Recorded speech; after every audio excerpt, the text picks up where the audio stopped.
아시겠지만 이게 제 사주가 되겠습니다. 저는 경금일간에 요 개수가 경금이 플러스면은 개수가 마이너스 생하면서 음양이 다르기 때문에 요 개수가 바로 상관이 되겠습니다. 개수가 상관이 되고 정화가 나를 지배하면서 음양이 다르기 때문에 정관이 되겠습니다. 발을정자 정관.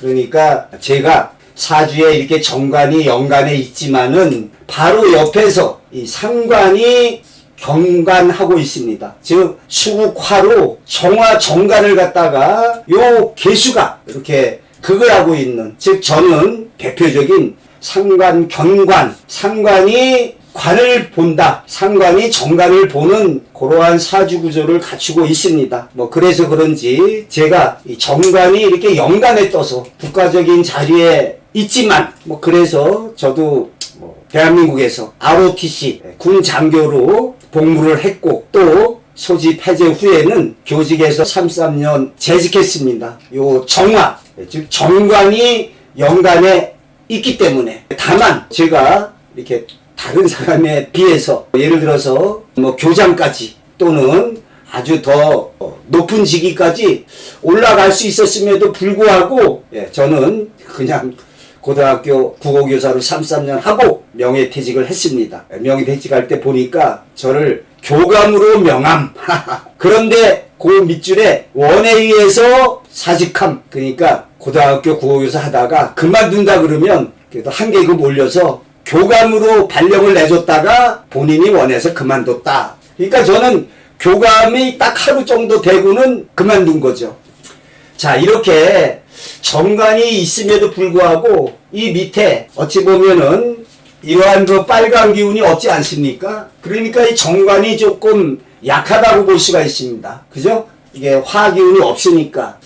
또 제 대운을 보게 되면 이 대운의 흐름이 이 정화가 살아나려면 이 목 기운, 목의 대운으로 흘러야 목상화돼서 아주 좋습니다. 물론 화대운 오는 것도 나쁘지 않습니다. 근데 화가 좋지만 화를 밀어주는 이 목대운이 더 좋습니다. 그런데 저는 이 목기운이 시지에 하나 있습니다. 물론 이 술 속에 신정무라고 해서 정화의 기운이 숨어 있고 이 인 속에 무병각, 그러니까 이 병화의 기운이 이렇게 지장간에 숨어 있습니다. 그래서 이 정화의 그 뿌리가 어찌 보면은 화가 없는데 지장간 안에 요 술 중에 정화, 인 중에 병화가 조금 숨어 있습니다. 그러니까 어떻게 보면은 아주 없는 것도 아니고 있는 것도 아니고 그냥 숨어 있으니까 그래도 힘이 조금 미약하겠죠. 이 경우에 대운에서 목대운이나 화대운으로 흘렀다면은 이 정화가 빛을 발휘해서 한 자리 해먹었겠죠. 하다못해 교감 교장이라도. 그렇게 동기들 보니까 그 교장 되면은 해외 연수 유럽에 5박 6일 정도 유럽도 보내주고 그러더라고요. 또 재미난 얘기로 이전에 조선일보에 그 컬럼 쓰는 조용헌 명리학자가 있습니다. 저는 꿈의 몽 전문이라서 그 조용헌 씨하고 이렇게 이야기를 할 기회가 있었습니다. 그런데 제 사주를 한번 얘기해봐라. 그래서 제가 불렀습니다. 전화상으로 정유, 개축, 경술, 무인 이렇게 쭉 부르니까 조용헌 씨가 딱 듣다가 첫 마디로 던지는 말이 인목 때문에 살았구만 이라고 얘기를 하는 거였어요. 인목 때문에 살았다. 즉 이 사주에서 절대적으로 필요한 게 한겨울의 축월에 태어난 차가운 사주이기 때문에, 한겨울의 쇳덩이, 한겨울의 돌덩이이기 때문에 조우용신상으로 절대적으로 화가 필요합니다. 근데 이 화가 밑에 없죠. 없는데 술 지장간 중에 정화, 인의 지장간 중에 병화 이게 숨어 있지 않습니까? 그러니까 이거 두 개가 없었다면은 저는 ROTC 장교나 또는 교직에서 있을 수가 없었겠죠. 왜냐하면 이 관에 뿌리가 없으니까. 근데 미약하게 이렇게 지장간에 숨어 있다 보니까 그래도 별 탈 없이 33년간 국어교사로 재직하다가 명예퇴직을 했습니다. 아쉬운 거는 이렇게 지장간에 있지만 이러한 제 대운에서 목화대운으로 흘렀다면은, 그러면은 크게 이름을 떨치고 높은 교장 넘어서 뭐 교육장까지도 됐을지 모르겠습니다. 근데 제 대운이 어린 시절에 수, 그 다음에 금, 그 다음에 화, 그 다음 목으로 제 대운이 역행하고 있습니다. 그래서 아쉽게도 이 대운이 우리 사람이 한 80세까지 산다고 치면 이 자기한테 좋은 대운이 한 20대에서부터 60대까지 요 사이에 들어오는 게 좋은데 저는 어린 시절에 수운으로 들어오고 그 다음에 금운으로 들어왔으니까 강한 금인데 별로 안 좋습니다.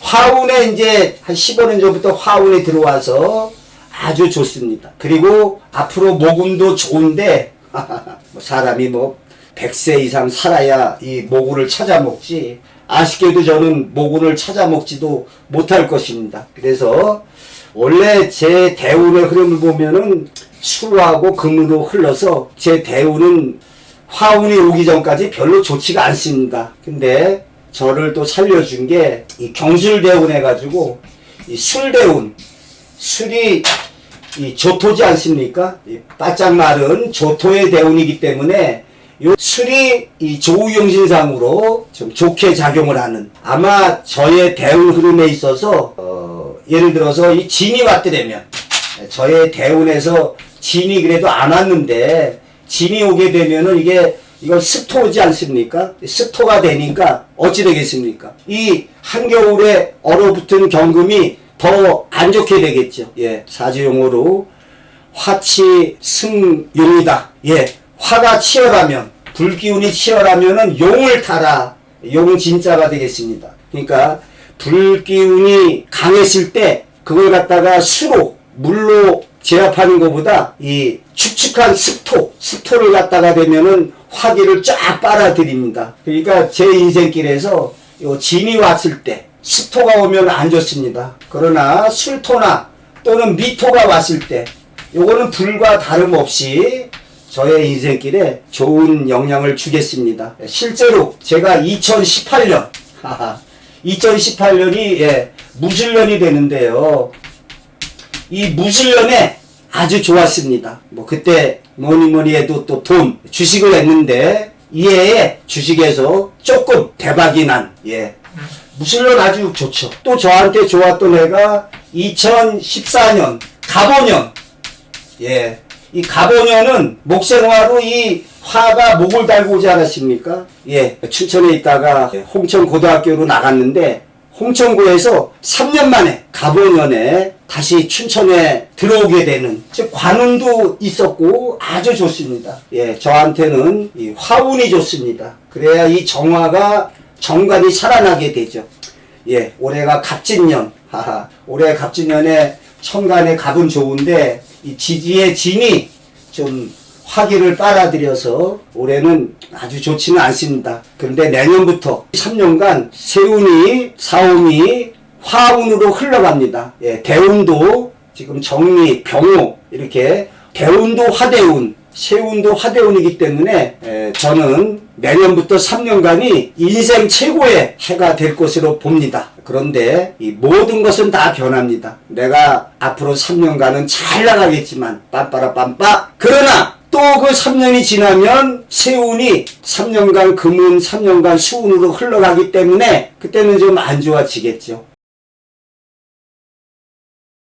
예, 제가 이 계수가 상관인데 이 상관의 힘이 아주 강합니다. 여기 축토가 있지만 사실 그 한겨울에 꽁꽁 얼어붙은 축토는 이게 뭐 수기운으로 되어 있다고 봐도 그래서 이 12월생에 월지가 축토인 경우에는 이건 거의 물로 봐도 됩니다. 그러니까 이 계수가 개축하면은 이 물기운이 굉장히 강합니다. 즉 저한테 계수가 뿌리가 튼튼하다고 보니까 제가 상관기운이 굉장히 강합니다. 그래서 이렇게 상관이라는 게 기존의 질서나 제도 규율, 특히 상관의 입장에서 봤을 때 정관의 어떠한 부당한 거에 대해서 이렇게 반발하는 예, 대학생들 가운데 상관기운이 강한 학생들이 데모에 앞장섭니다. 저 자신도 뭐 이렇게 국가적인 정책이나 요즘에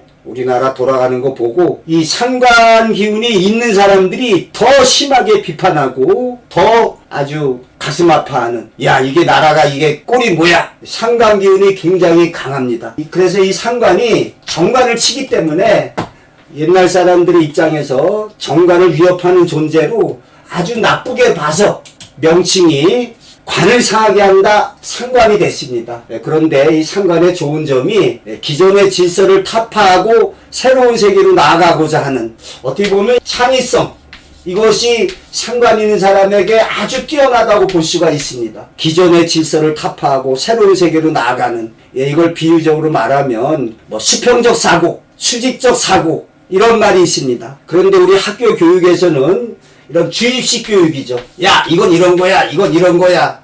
이거는 거의 그 수직적 사고에 가깝습니다.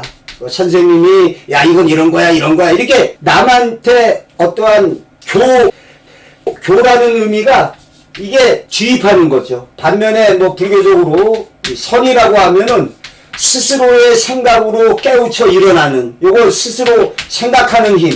교라는 의미가 요거는 그냥 집어넣는 거죠. 예. 그래서 상관 기운이 저처럼 좀 강한 사람은 기존의 질서에 반발하는, 또 좋게 말하면 이 창의성이 좀 있습니다. 어떠한 발견이나 발명은 좀 창의적인 데에서 나오지 않습니까? 예, 우스갯소리로 제가 이 얘기를 친구한테 했더니 배꼽 잡고 웃으면서 들은 얘기 중에 제일 재밌다고. 일명 쥐낚시가 되겠습니다. 쥐낚시. 쥐낚시가 뭐냐? 하하. 예, 제 어린 시절에 쥐가 많았습니다. 그게 이제 제가 어쩌다가 공부하고 있으면 쥐구멍에서 쥐가 들락날락 하는 게 보여요. 아버님이 쥐청이라고 이렇게 나무에다가 이렇게 설치해서 먹이 달아놓고 쥐가 먹으려고 그러면 딱 해가지고 아주 신기하게 머리통이 딱 여기 눌려서 쥐를 잡는 게 있었는데, 저는 이제 그거 말고 쥐구멍에서 쥐가 들락날락 하는 거 보고, 야, 저놈의 쥐를 어떻게 잡을 수가 없을까? 예, 그때 상관, 창의적으로, 야, 낚시로 해서 한번 잡아보자. 그래가지고 제가 이 낚싯줄에다가 그 멸치 같은 거 꿰가지고 그 쥐구멍 앞에 이렇게 하니까 나와서 딱 해서 쥐새끼가 멸치만 빼먹는, 물고기 같은 거 보면은 물고기는 미끼가 있으면 이렇게 턱 하고서 잡아먹는데 쥐는 깐작 그래가지고 한 서너 번을 실패를 해요. 그래서 멸치에서 뭐 옥수수인가 딴 거로 바꿨나, 그러니까 낚싯바늘이 좀 이렇게 안에 감춰지게 해가지고 휙 했더니 쥐가 딱 하는 걸 딱 채가지고 쥐를 낚시로 잡았습니다. 그러니까 쥐새끼가 딱 뜨니까 허공에서 막 왔다리 갔다리. 근데 제가 어린 나이에 쥐 낚시만 생각했지 잡은 다음에 어떻게 처리할 거라는 걸 생각을 안 한 거예요. 그러니까 이게 쥐를 잡아서 뭐 항아리 물독에 빠뜨리든지, 그러니까 이게 있으니까 물고기하고 달리 쥐가 네 발로 왔다리 갔다리 허공에서 막 왔다리 갔다리 하니까 어찌 되겠습니까? 아이고 안 되겠다고 이렇게 내려놓으면 쥐가 또 네 발로 막 달아나고 다시 들어올리고. 예, 요 얘기는 여기서 생략하겠습니다. 낚시로 쥐를 잡을 생각을 한다. 어찌 보면 바보, 멍청이, 멍텅구리가 되지만 좋은 점으로 보면은 창의적인. 예, 제가 쥐낚시 창의성 얘기하고, 두 번째로 또 하나 들자면 대표적인 거로 제가 그 파자라고 그래서 한자를 깨트리거나 이렇게 합쳐서 살펴보는 한자의 문자 유희입니다. 제가 첫 번째 책이 1996년인가요? 5년인가? 파자 이야기라는 책이 되겠습니다. 예, 한자의 문자 유희에 관한 책이 되겠습니다. 예, 사전에 보면은 국어사전에 한두 줄 나와 있는데, 제가 당시 춘여고에서 국어교사로 있을 때 이러한 한자 수수께끼, 한자의 문자 유희에 관한 책을 출간했었습니다. 우리나라에 이렇게 구비전승되어 오던 이야기 묻고 제 의견을 덧붙여서 파자 이야기라는 책을 냈는데, 당시에 출판 저널에 소개되고, 굉장히 창의적인 책이다, 좀 새로운 책이 나왔다, 그래가지고 이 파자 이야기가 당시에 초판 2,000부를 찍었는데 두 달 만인가 다 팔렸습니다. 그리고 지금은 이제 한 15년 정도 지나서 제가 한자와 파자라는 책으로 개정판을 냈습니다. 그래서 이러한 그 남들의 생각에서 조금 좀 벗어난, 뭔가 좀 새로운 이러한 창의적인 그러한 면이 좀 강하다고 볼 수가 있습니다. 예, 우리 학교 교육에서 수직적인 이런 것만 가르치는데 비유하자면 이러한 상간의 기운은 수평적인 사고, 열려있는 사고를 하는 사람에게 많이 나타난다 하겠습니다. 예, 이전에 교직에 있을 때 저는 학생들에게 그 만화 영화 중에 머털이 나오는 거 있습니다. 머털 도사인가? 그래서 나쁜 놈으로 왕진학, 또 머털이 스승 누더기 도사. 예, 거기 보면은 그 누더기 도사가 머털이한테 이렇게 가르쳐 줍니다. 근데 아주 잘 가르치죠. 그러면서 이런 얘기가 나옵니다. 야, 너 날마다 요 나무를 뛰어넘어라, 뛰어넘어라. 그러니까 머털이가 열심히 뛰어넘는데 드디어 이러한 아주 높은 나무를 뛰어넘어라. 그러니까 머털이가 못해요. 그 높은 나무를 어떻게 내가 뛰어넘습니까? 그러니까 누더기 도사가 야 인마 이것도 못해? 내가 시범 볼 테니까 잘 봐라. 그랬더니 누더기 도사가 막 뛰어가다가 그 높은 나무를 뛰어넘지 못하죠. 그러니까 높은 이 나무 앞에서 옆으로 싹 돌아서 가면서 돌아가면 되지롱. 예, 그게 바로 수평적 사고라 하겠습니다. 그러니까 어떤 기존의 질서, 사고방식을 뛰어넘는 게 어찌 보면 상관의 좋은 점이라 하겠습니다. 창의적인. 자, 제가 이번 시간을 빌어서 한 가지 더 제가 상관 기운이 좀 뛰어나다. 이러한 예로 하나 더 예를 들겠습니다. 나중에 좀 시간 있을 때 자세한 설명을 하겠습니다. 세 번째로 제가 한글 필기체라는 것을 창안했습니다.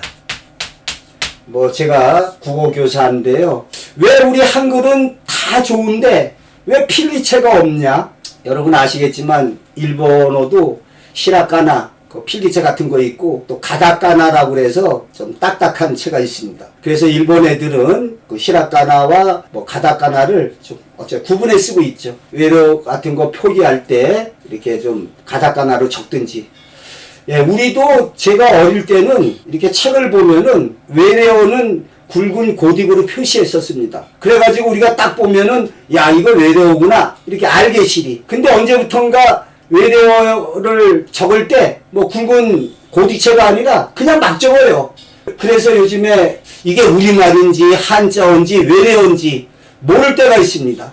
이전에 야구 시합에서 부당한 판정에 어필한다. 어필하면은 이게 외래어야 한자어야 우리말이야. 어필. 나중에 알고 봤더니 이게 어필, 호소하다. 이런 뜻이 되죠. 그러니까 이게 지금 외래어를 갖다가 그냥 막 쓰다 보니까 외래어가 점차적으로 그냥 막 넘쳐나는 거죠. 우리말에 지금 외래어가 너무 남용이 심합니다. 자, 그래서 다 좋은데 이게 좀 필기체가 없다. 물론 지금 저도 다 잘 압니다. 필기체가 별거냐. 만약에 학교다 이렇게 있으면 이거 막 휘갈려 쓰면은 이게 필기체지. 그렇습니다, 사실은. 그런데 제가 그래도 좀 연구를 해서 속기법 하는 사람들 보게 되면 이렇게 속기를 막 적지 않습니까? 그래서 제가 한글 필기체를 창안했는데 우리말은 초성과 중성과 종성으로 되어 있습니다. 그래서 이 초중을 합쳐가지고 다 압니다. 어릴 때 한글 공부할 때 각야, 거교, 고구, 구구, 극이 이렇게. 그래서 제가 이제 한번 보여드리면 학교라는 말을 쓰자면 하나, 둘, 셋, 넷, 다섯, 여섯, 일곱, 여덟, 아홉, 열. 예, 10획이 되어야 됩니다. 그런데 제가 창안한 한글 필기체로는 요게 합니다. 초성과 중성, 학교. 요건 제가 창안한 한글 필기체로 학교가 되겠습니다. 학교. 그러니까 이거보다는 좀 쓰기에 좋은 거죠. 예, 언젠가 한번 여기 앞에다가 한글 필기체를 소개하겠습니다. 제가 교직에 있을 때 이 추녀고 학생들에게 요가 20-30분 가르치니까 금방 다 알아들어서 써요. 여러분 속기법 배우려면은 시간이 무지무지 걸리고, 그리고 또 기가 막힌 게 저도 그거 보고 놀랐습니다. 속기사가 누가 말하는 걸 한 5분간 받아 적지 않습니까? 그래가지고 그 5분간 받아 적은 걸 속기사가 몰라요. 뭐라고 썼는지. 12배. 예, 속기법에 보면은 5분 동안에 쓴 걸 12배 시간 해가지고 요걸 60분 이내에 우리말로 평범한 문장으로 바꿔놓으면 그게 합격입니다. 그러니까 속기사도 자기가 써놓은 걸 자기가 못 봐요. 12배 시간. 5분 동안에 쓴 걸 12배에서 1시간 동안에 복원해 놓으면 그게 합격입니다. 근데 거기에 비해서 제가 창안한 한글 필기체는 바로 쓴 것을 바로 읽을 수 있고 내가 쓴 것을 남이 다 봐도 똑같이 읽을 수 있는 한글 필기체가 되겠습니다. 그래서 제가 상관기운이 강하다. 예로 어릴 때 쥐낚시, 남들이 생각하지 않는 것, 또 파자 이야기, 한자의 수수께끼에 관한 책을 한번 내보자. 어떻게 보면 좀 창의적인 정통학문은 아니죠. 제가 그 편인 기운이 강합니다. 편인이 치우친 학문. 그래서 그런지 제가 뭐 꿈의 몽 사주, 또 한글 필기체, 좀 치우친 생각이죠. 자, 쥐낚시, 한글 필기체, 또 파자 이야기, 이런 창의성이 제가 있습니다. 자, 그러면 오늘의 마지막 얘기로 제가 이 얘기를 하려고. 자, 전부 다 다른 거는 편재, 편관, 편인, 정재, 정관, 정인인데 그러면 이 상관도 다른 이름으로 좀 바꾸면 안 될까? 말씀드렸지만 이 상관은 관을 상하게 하기 때문에 그것을 부각시키기 위해서 상관이라는 명칭을 썼습니다. 근데 오늘날 우리 사주 공부하는 사람은 보다 좀 이해를 돕기 위해서 이 상관이라는 말을 쓰는 것보다 새로운 명칭으로 바꾸면 어떨까? 이런 생각을 해봤습니다. 결국 이 상관은 자신을 위해서 존재하는 게 아니라 이 관을 갖다가 친다는 의미를, 그 역할을 강조하기 위한 명칭입니다. 이거는 정재, 정관, 정인. 그래서 이 상관도 바꿔야 되는데 뭐로 바꾸면 좋으냐? 정해졌죠? 이쪽 라인은 플러스니까 치우쳤기 때문에 이쪽 라인은 편모가 됩니다. 이쪽 라인은 편 이렇게 돼야 되는데 이쪽 라인은 볼 것도 없습니다. 정하고 한 글자를 더 붙여줘야 되겠죠. 자, 그러면 이러한 식상 기운은 내가 남한테 베푸는 기운입니다. 근데 요거는 같은 플러스니까 한쪽으로. 식신과 상관의 차이점은 식신은 뭘 연구해도 한 곳으로 파고듭니다. 치우쳤다는 거죠. 요게 치우침. 근데 상관은 두루두루 널리. 그래서 상관이 이 식신에 비해서는 좀 널리. 음식으로 식신은 내려오던 전통 음식, 상관은 퓨전 음식. 그러니까 상관 있는 사람이 음식도 이렇게 만들었다, 저렇게 만들었다. 아주 두루두루 널리. 자, 그래서 이렇게 어느 한 곳에 치우치는 게 좋으냐, 두루두루 널리 하는 게 좋으냐. 당연히 이게 좋죠. 이쪽 라인 정재, 정관, 발을 정자 붙여주듯이. 그래서 제 생각입니다만은 여기에서 저는 그런 생각을 해봤습니다. 이 식상이라는 게 나로부터 나오는 기운, 나로부터 나오는 그 행동력이 되겠습니다. 그래서 제 생각하기에 나로부터 나오는 어떠한 행동이다. 어찌 보면 올바른 행동이죠. 이 정관이 좀 삐딱했을 때 그것에 대해서 반발하는 거지, 이러한 생각을 하는 거는 좋아서 정행, 즉 식신이 편행이라고 한다면 상관은 정행이다. 또 식상이 베푸는 행위거든요. 그러면은 식신이 만약에 편시, 베풀 시자인데 그럼 이거는 정시다. 더 바르게 베푼다. 그러니까 베푸는 거에 있어서도 치우쳐 베푸는 게 아니라 두루두루 널리 베푼다. 이런 게 되겠습니다. 또 식상이라는 게 어떠한 자신의 그 행동력, 능력이 되겠습니다. 그러면 이거는 예를 들자면은 식신은 편능, 치우친 능력이다. 그러면은 상관은 그게 아니다. 정능이다, 정능. 그러니까 만물박사죠. 그러니까 식신 있는 사람이 어떤 특수한 데에 조금 재능을 보인다면 상관이 있다는 것은 두루두루 널리 그 뭐 올라운드 플레이어라고 할까요? 예를 들어서 테니스에 스트로크 아주 잘하는 선수가 있습니다. 그거는 귀신처럼 잘 쳐요. 그러면 그게 편능. 그런데 어떤 테니스 선수 보면 두루두루 잘합니다. 서브도 아주 기가 막히게 잘 넣고, 그 다음에 뭐 이 발리도 잘하고, 아주 두루두루 잘하는 게 요게 되겠습니다. 요게 부정화 상태이기 때문에 편을 붙여줍니다. 그런데 이 반대쪽은 플러스면 마이너스. 오히려 이쪽이 조화로운 세계예요. 이 보게 되면은, 아니, 편재보다는 정재를 더 좋게 여기고, 편관보다 정관을 좋게 여기고, 편인보다 정인을 좋게 여긴다면, 단순하게 봤을 때 식신보다는 상관이 더 좋은 거다. 두루두루 널리 폭넓게. 요거는 수직적 사고라면 수평적 사고. 이러한 입장에서 이제 이 십성에 관한 명칭에 있어서 상관이라는 말이 좀 부정적인 의미가 강합니다. 관을 친다. 여자라면은 남편을 친다. 예, 사실 상관이 강할 때 사주의 상관 기운이 강한 여자분들이 남편을 좀 함부로 대합니다. 또 대운이나 세운에서 상관운이 올 때, 즉 관을 치는 운이 올 때 이혼도 좀 많이 하게 되고 그건 맞습니다.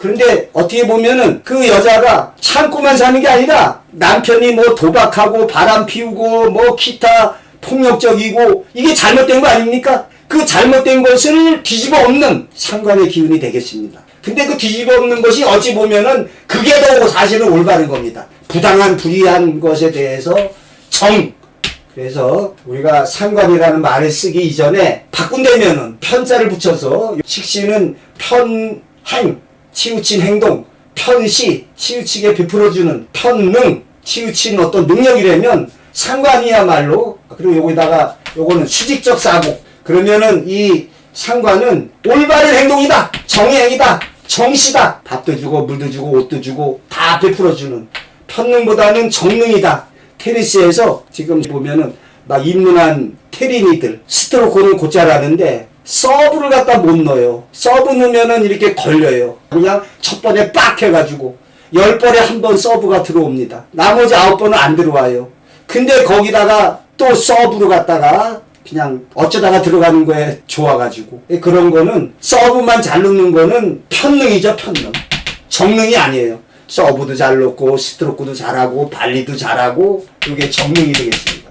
또 이게 수직적 사고가 아니라 수평적인 사고, 나무를 뛰어넘는 게 아니라 머털도사처럼 이렇게 나무 옆으로 돌아가면 되지롱. 예, 이번 시간에는 이 관에 대해서 또 상관에 관해서 제가 생각하고 있는 상관을 부정적으로 볼 것이 아니다. 상관이 있으면 오히려 기발한 발상, 기존의 질서에서 벗어나서 수평적인 뭔가 창의적인 좋은 면을 부각시켜야 된다. 옛날이나 상관이 나쁜 거지 요즘에는 상관 있는 사람들이 저처럼 상관이 강한 사람이 오히려 기발한 남들이 생각하지 않는 한글 필기체를 사용해야 된다. 뭐 남들이 관심 갖지 않는 한자의 문자유리 그 파자 알면 한자를 재미나게 공부할 수 있습니다. 예. 상관에 관해서 살펴봤습니다. 식신상관이란 말 대신에 편행 또는 정행, 편시 또는 정시, 편한 능력, 치우친 능력 또는 정능, 수직적 사고, 수평적 사고로 살펴봤는데 다음 시간에는 이 겁재에 관해서 이 겁재라는 명칭도 좀 새로운 시각에서 살펴봐야 되겠습니다.